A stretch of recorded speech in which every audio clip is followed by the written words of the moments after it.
All right, let's take a look at a parabola. It says find the vertex, focus, and endpoints of the lattice rectum of the parabola given by the equation. This is a y-squared parabola.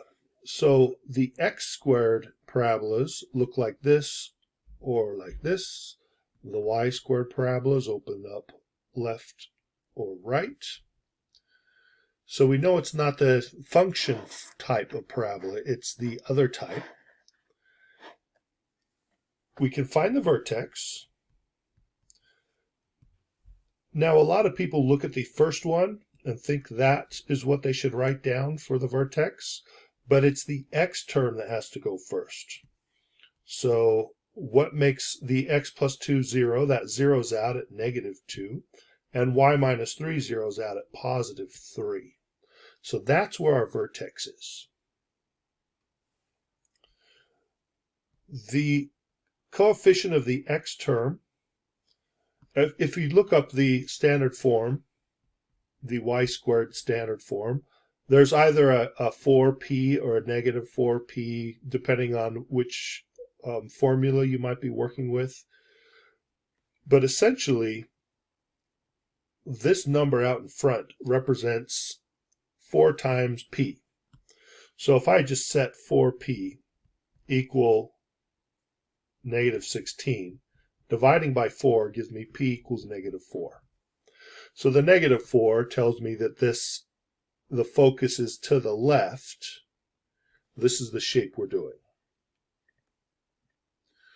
So we have the vertex,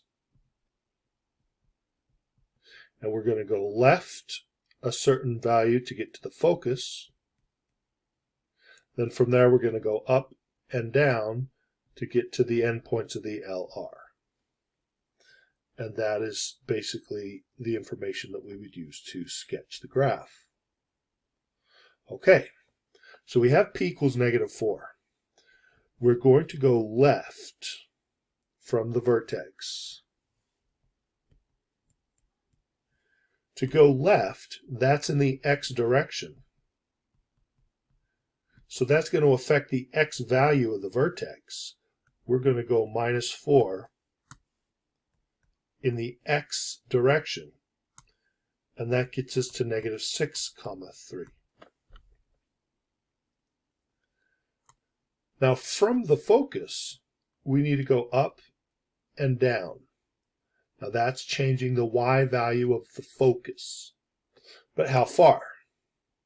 It turns out that the LR, which is the Latin for correct width, the correct width of the parabola at the focus, the LR, is the length of the coefficient. So this needs to be length 16, which means that the top half needs to be length 8, and the bottom half needs to be length 8. So if we take this number 16 and divide it by 2, we will get the distance we need to travel from the focus to an endpoint. So we saw that this is left 4, and now it's up 8 and down 8 from the focus. Now changing in the y direction, we would affect the y value. So from the focus, we need to go up 8 and we need to go down 8, and we will get to the endpoints of the lattice rectum, which I shortcut or shorthand LR, just so that I don't have to keep saying rectum in class, because that's just hard to keep focus for people. From the focus, we go up 8, and that would be -6, 11, and down 8 would be -6, -5.